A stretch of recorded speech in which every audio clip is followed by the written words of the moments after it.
제47회 미래지속 가능 포럼 시작하겠습니다. 이번 시간에는 지자체 공무원분들을 제가 만나 뵈면 주로 하시는 말씀이 뭐 올해 공모사업, 국고보조사업 부처별로 뭐가 있습니까? 이 사업 내용은 뭡니까? 뭐 개소당 얼마가 지원됩니까? 뭐 이런 내용들, 그러니까 정보에 대해서 좀 많이 문의를 하세요. 물론 저도 계속해서 이 업을 하고 있습니다만 머릿속에 다 담지는 못하고요. 그때그때 이제 문의를 하시면 저도 자료를 어떤 프로세스에 따라서 좀 확인을 해보는 작업을 진행하고 있는데, 그래서 이제 저에게 물어보거나 아니면은 저같이 어떤 국비나 공모사업에 대한 예산이나 정보를 분석하는 연구자나 대학 교수님들께 물어보는 게 가장 좋은 방법이겠지만, 성향상 물어보기를 좀 힘들어 하시고, 또는 여건상 뭐 너무 시급해가지고 뭐 한밤중이나 아니면 뭐 주말에 껴있거나 이렇게 해서 이제 저 같은 사람들에게 좀 물어보기 쉽지 않은 상황이라면 스스로 좀 확인하는 과정이 필요하겠죠. 그래서 오늘은 스스로 좀 국비나 공모사업에 대한 예산이나 정보를 좀 확인할 수 있는 방법에 대해서 간단하게 좀 살펴보도록 하겠습니다. 우리가 사실 이 정부의 예산이나 공모사업에 대한 내용을 미리 알고 있으면 얼마나 좋겠습니까? 미리 알고 있으면 뭐 우리 지자체에 필요한 사업들을 국비와 연결해서 좀 미리미리 사업 구상을 할 수 있을 텐데, 미리 알기가 매우 쉽지 않습니다. 그 이유는 정부가 예산을 편성할 때 이 예산 편성의 단위는 뭐 미션 비전 전략 프로그램 하위에 단위 사업, 세부 사업, 내역 사업으로 구성이 되는데, 이 예산 편성은 단위 사업과 세부 사업, 특히 세부 사업까지만 예산 편성을 발표를 합니다. 그리고 1월 중에 발표를 하는 각 부처별 사업 설명 자료에도 구체적인 예산의 편성은 세부 사업까지만 나와 있고, 사업 내용으로 내역 사업만 그냥 나와 있는 거거든요. 열거를 해놓거든요. 그렇기 때문에 공모 사업은 단위 사업이 아니고 세부 사업과 내역 사업을 기준으로 해서 공모 사업이 나오게 되는데, 예산은 세부 사업까지만 나오게 되니까 다행히 세부 사업이 공모 사업으로 이어지는 그런 구조라면, 내년도에 올해 공모 사업은 이런 예산 구조로 이만큼 나오는 걸 알 수가 있지만, 만약에 공모 사업이 내역 사업 단위에서의 편제를 가지고 있다면 우리는 그 공모 사업이 얼마로, 언제, 어떻게, 어떤 내용으로 나온지를 알 수가 없죠. 그리고 이거는 공부를 한다고 해가지고 뭐 당해년도에 예산 분석만 해가지고 알 수 있는 내용도 아닙니다. 그리고 제공되지도 않습니다. 수년에 걸쳐서 그 내용들이 축적이 돼야만 알 수 있는 내용들입니다. 그래서 그러면 저희 같은 사람들은 어떻게 그럼 예산이나 공모 사업에 대한 차년도, 다음 연도에 이제 올해가 되겠죠. 지난해 어떻게 알 수 있느냐, 뭐 이런 과정들을 거치게 됩니다. 지난해 9월에 정부 예산안을 정부 기재부에서 발표를 합니다. 발표를 하자마자 이제 국회에 이첩을 하거든요. 국회에 이첩을 하게 되면 정부 예산안에 대한 내역서만 이첩하는 게 아니고, 소위 말하는 이제 성과계획서도 같이 부처별로 이첩을 하는데, 그 성과계획서 중에 지자체가 수혜의 대상이 되거나 아니면 수행 주체가 지자체인 경우에 예산들을 좀 따로 뽑아서 저장을 일단 1차 작업을 해놓고요. 그리고 10월 말경에 국회 예산정책처에서 정부가 국회로 이첩한 자료에 대해서 분석한 예산안 분석 시리즈 보고서를 발표를 합니다. 그 내용도 좀 분석을 해야 되고, 이 내용이 대략 한 5,000페이지 정도에 육박합니다. 물론 성과계획서는 몇만 페이지에 육박하죠.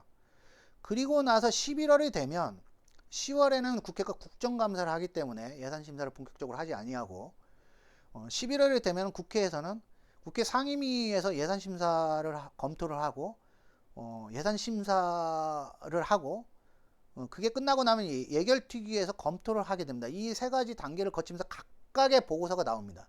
이 각각의 보고서들도 굉장히 방대한 양들입니다. 그거에 대해서 이제 확정이 되고 나면 이 12월에 국회에서 예산이 확정이 되죠. 근데 여기에서 끝나는 게 아니고, 정부 예산안과 국회 확정 내용이 달라지기 때문에 그것들을 좀 정리를 하고 각 부처별로는 다시 업무 계획을 수립을 합니다. 그래서 매년 1월 중순말, 올해 기준으로는 지난주까지 중소벤처기업부를 제외하고는 사업설명자료가 다 나왔습니다. 이미 중기부는 아마 다음 주에 나올 거라 예상을 하고 있고요. 매년 루틴을 보면 중기부가 좀 늦습니다. 그래서 이 부처별 사업 설명 자료도 각 부처별로 1000페이지에서 2000페이지에 육박합니다. 매우 방대한 양이죠. 이런 자료들을 다 검토를 해야만 올해 어느 부처에서 어느 시점에 어떠한 공모사업이 얼마만큼 지원이 되느냐를 확정짓고 분석을 하고 정보를 습득할 수 있는 겁니다. 알 수가 없죠. 공무원분들이 실제 이런 작업 못합니다. 그래서 제가 원칙론적인 이런 과정을 거쳐서 소위 말하는 국고부조 사업 편람이나 어떤 그 학습 자료들이 나온다 라고만 좀 알려드리고요. 절대 하려고 하지 마십시오. 전문가라는 표현은 바꾸겠습니다. 이걸 업으로 하는 사람들이 하는 게 맞습니다. 그냥 여러분들은 편하게 지인들에게, 뭐 제가 편하다면 저에게 연락을 하시고, 인접해 있는 뭐 지역의 대학 교수님이나 연구자들이 편하면 그분들에게 문의를 해서 손쉽게 정보를 파악하는 게 좋습니다. 그리고 알아두면 도움이 되는 어떤 누리집들이 있습니다. 이거 좀 가지고 계시다가 필요할 때 편하게 활용하시면 될 것 같고, 절대 어렵지 않습니다. 들어가 보시면 요즘 이 어떤 정보를 제공하는 이런 누리집들이 절대 어렵게 돼 있지 않고요. 굉장히 편하게 돼 있으니까 예산 정책 정보 사업을 위해서는 뭐 나비스나 뭐 보탬이나 또는 국회 예산처, 국회 입법조사처, 막 국회에 들어가면 예산 입법 들어가면 어려워 보일 것 같지만 굉장히 어렵지 않습니다. 이런 사이트와 그리고 뭐 open.go.kr은 많이 들어가시니까, 그리고 우리가 뭐 매뉴얼이나 보도자료나 어떤 지침들은 많이 봤지만 실제 사례를 어떻게 구현해 나갈 것인가를 궁금해 하시는 분들이 있습니다. 그래서 그런 사례들에 대해서는 다른 지자체의 사례는 뉴스로에 방대하게 수록이 돼 있으니까 이 뉴스로 기사를 확인하시면 도움이 될 것 같습니다. 그리고 뭐 지도나 통계 현황과 관련해서도 토지이용을 여전히 많이 사용하시고, 특히 이제 계장님 이상 되시는 이제 연차가 되시는 우리 선배 공무원분들은 토지이용을 많이 사용하실 텐데, 이 토지이용뿐만이 아니고 V월드나 구글 어스들에 대한 지도 제공 서비스도 좀 활용을 하시고요. 뭐 코시스는 당연히 통계를 사용하지만 지방재정 365나 특히 또는 이제 관광 데이터랩, 그리고 뭐 각종 공사비에 대해서도 저희 개발하에 문의하시는 지인들이 많으신데, 물어보시는 거 뭐 좋습니다. 그럼에도 불구하고 여건이 안 될 때는 이 공사비 정보광장을 통해서 들어가시면 제법 다양한 실증적인 데이터를 얻으실 수 있어요. 그래서 이런 거는 좀 저장을 해 두셔가지고 필요하실 때 활용하시면 도움이 되겠습니다. 제가 이러한 과정들을 통해서 정보 습득을 한다고 했는데 그렇게 하지 마시라고 계속 말씀드렸잖아요. 굉장히 방대하고 이걸 업으로 삼을 정도의 굉장히 난이도가 있는 작업들입니다. 그러니까 저희 개발원은 이제 국고보조 사업 편람들을 발간을 합니다. 미리 선제적으로 발간을 하고 있고, 거기에 또 이제 주요한 이제 뭐 일정이나 사업의 내용이나 주요한 학습 요약 자료도 패치로 편람을 발간하고 나서 패치로 계속해서 발간을 하고 저희 뉴스로 누리집 자료실에 업로딩을 해 놓고 있으니까요. 편하게 오셔가지고 다운로드 받아서 활용하시면 될 것 같습니다.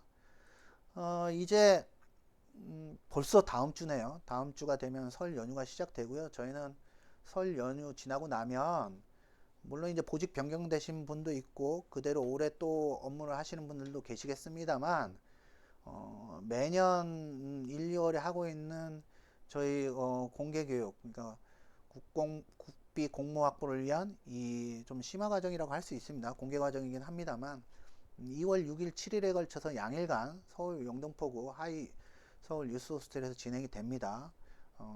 좀 관심을 가져주시고 바쁘시지만 많은 참여를 부탁드리고요.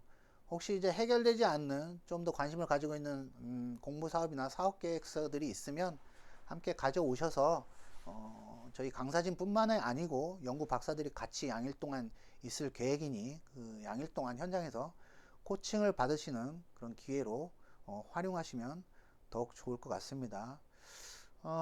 다음 시간에는 이제 부처별이 아니고 한 5,000개 육박하는 국가보조 사업, 공모 사업에 대한 주요한 키워드들을 간략하게 좀 살펴보는 시간을 갖도록 하겠습니다. 오늘은 이상으로 마치도록 하겠습니다. 감사합니다.